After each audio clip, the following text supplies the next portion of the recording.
पूछूंगा सुख जी से कि जो मैंने पैसा भेजा मेरे हिमाचल के लोगों के लिए वो कहाँ गया। जो रिलीफ फंड उन्होंने भेजा, हजारों करोड़ उन्होंने जो भेजे, वो उन्होंने कहा कि मैं एक एक पाई का जो है वो हिसाब लूंगा। और आप मानिए कि इन लोग की हवा टाइट हो गई है। ये लोग जो है अभी डर रहे हैं कि अब हमारा क्या होगा। लेकिन ये तो तब सोचना था जब तुम ये जो है हमारे हिमाचल की जनता का पैसा खा रहे थे, भ्रष्टाचार कर रहे थे, आपस में गुटबाजी कर रहे थे और जनता को जो है वो धोखा दे रहे थे। उस वक्त ये चीजें सोचती थी। अब समय तुम्हारे हाथों से निकल गया है। ये सारे चोर जो है, आप इंडी गठबंधन के हर एक चोर की शक्ल देखिए, जो भी 10-12 पार्टियां उसमें है। और आप गूगल कीजिए, एक से बढ़कर एक घोटाला जो है आपको निकल के आएगा गूगल में। चारा घोटाला, 2G घोटाला, पेट्रोल घोटाला, सब चोरों के नाम पर एक से बड़ा एक स्कैम है। दोस्तों, एक तरफ ये चोर हैं और दूसरी तरफ हमारे प्रधानमंत्री जो कह रहे हैं कि मेरा एक ही संकल्प है, ना मैं खाऊंगा और ना मैं खाने दूंगा। भ्रष्टाचारियों की हवा टाइट हुई है। और आप मानेंगे ये जो कांग्रेस का जो प्रत्याशी है, जो भारत प्राउड है, ये सारे चोर चक्के हैं, सारे लुटेरे हैं। आप बताइए, हमारे जो भारतीय जनता पार्टी के नेता हैं, क्या उन पर इस तरह के कोई केसेस हैं?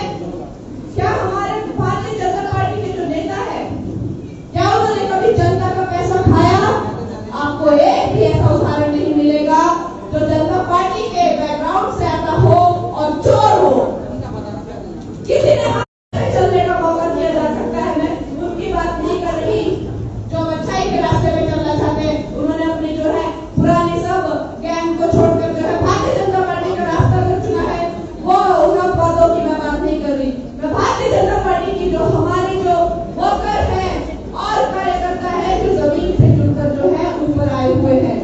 दोस्तों, हमारे प्रधानमंत्री जी जब उन्होंने 2014 में ऑफिस संभाला तो आपको जान के दुख होगा कि सबसे पहले जो उन्होंने काम किए, पहला काम उन्होंने क्या किया? देश की सफाई की, हर जगह गंद, हर जगह शौच। सोचिए, दूसरा काम उन्होंने क्या किया? बिजली, 3000 से ज्यादा गाँव था बिजली की थी। तीसरा काम उन्होंने क्या किया? पानी, 14,000 परिवारों के पास पानी नहीं था 60 साल तक। चौथा काम उन्होंने क्या किया? अपनी सीमाएं देखी, वो पूछते रहे कि भाई मुझे मेरी सीमाएं तो बताओ। न जाने ऐसे कितने तो आयरलैंड थे जिनका आधा पता ही नहीं था। आप समझ सकते हैं, ऐसा शासन हो रहा था, पता ही नहीं है कि अपनी सीमाएं क्या है। पांचवा काम उन्होंने क्या किया? संविधान का बेड़ा गर्क किया हुआ था इन लोगों ने। कश्मीर में कुछ चल रहा है, यहाँ कुछ चल रहा है, सब जगह संविधान लागू किया। एक तरह से यहाँ पर आके साफ सफाई, चीजों को संभालना, गरीबों को जो भूखमरी से देश मर रहा था, 80 करोड़ लोगों को जो है राशन दिया। हमारे बुजुर्गों के लिए कोई हेल्थ केयर नहीं था, स्वास्थ्य बीमा बनाया, 5 लाख तक का स्वास्थ्य बीमा हर एक बुजुर्ग को दिया जाएगा। आयुष्मान स्कीम बनाई, हमारी बहनों को धुआं से मुक्त कराया, पेड़ों को बचाया, पर्यावरण में कितना बड़ा काम किया। 12,000 से ज्यादा परिवारों को जो है वो चूल्हा दिया गया। दोस्तों, आप देख सकते हैं कि पहले तो प्रधानमंत्री जी आके तो साफ सफाई में नहीं लगे हैं, मेक इन इंडिया में लगे हैं।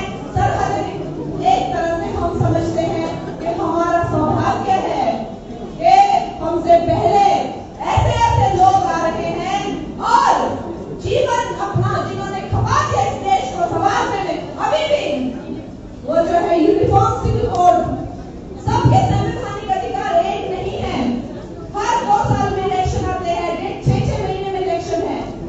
सारा बेड़ा गर्क हुआ है देश का और देश को पटरी में लाएंगे हम जैसे लोग जो उनकी सेना से जुड़े हैं। हम तो बहुत अच्छे टाइम में राजनीति में आ गए हैं। आगे जो बेटियां आएंगी और बेटे आएंगे बहुत अच्छे टाइम में आ रहे हैं।